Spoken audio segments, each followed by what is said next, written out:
સાબરકાંઠાના ખેડબ્રહ્માના ત્રિવેણી સંગમ પ્રસ્થિત છે શેઠ શામળિયાનો એક કલ્યાણકારી સ્થાનક.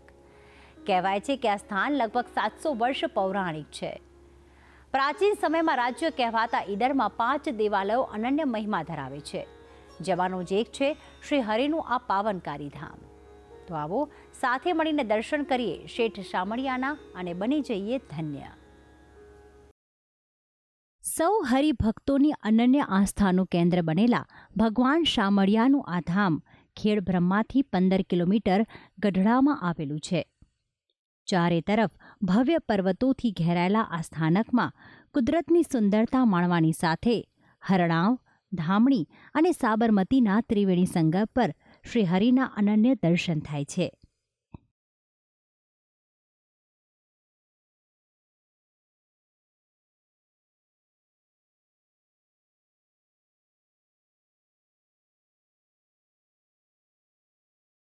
કહેવાય છે કે ઈડરના રાજા શ્રી રામભાણ દ્વારા સંવત 1555માં મંદિરનો જીર્ણોદ્ધાર કરાવેલો છે. તો કેટલાક સંશોધકોના મતે આ મંદિર સોલંકી યુગનું પણ માનવામાં આવે છે. ગર્ભગૃહમાં દેવ ગદાધર શામળાજીની પૂરા કદની અદ્ભુત પ્રતિમા સ્થાપિત છે. શ્યામ સુંદર શ્રી કૃષ્ણની આવી અનન્ય પ્રતિમા બીજા કોઈ મંદિરમાં જોવા મળતી નથી.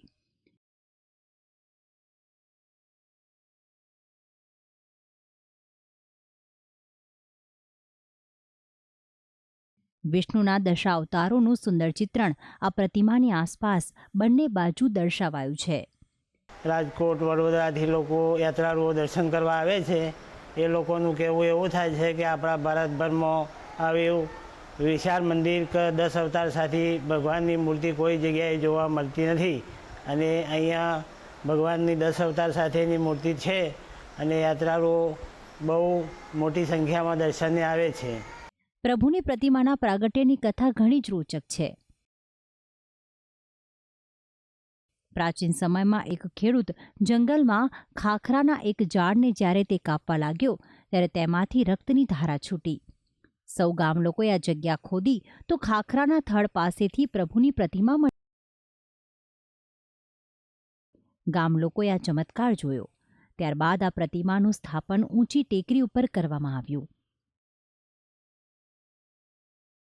કહેવાય છે કે અમુક સમયે ભગવાનની મૂર્તિ પર એ ઘાના નિશાન પણ જોવા મળે છે, અને જીવિત વ્યક્તિની જેમ આ પ્રતિમાને પાટો પણ બાંધવામાં આવે છે.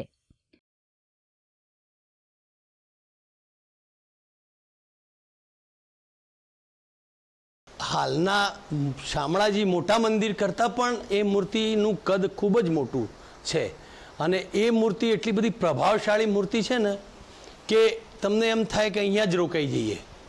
મંદિર પરિસરમાં શ્રી હરિના વાહન એવા ગરુડજી તથા સૌના રક્ષક દેવતા ભૈરવ દાદાની પણ સ્થાપના છે.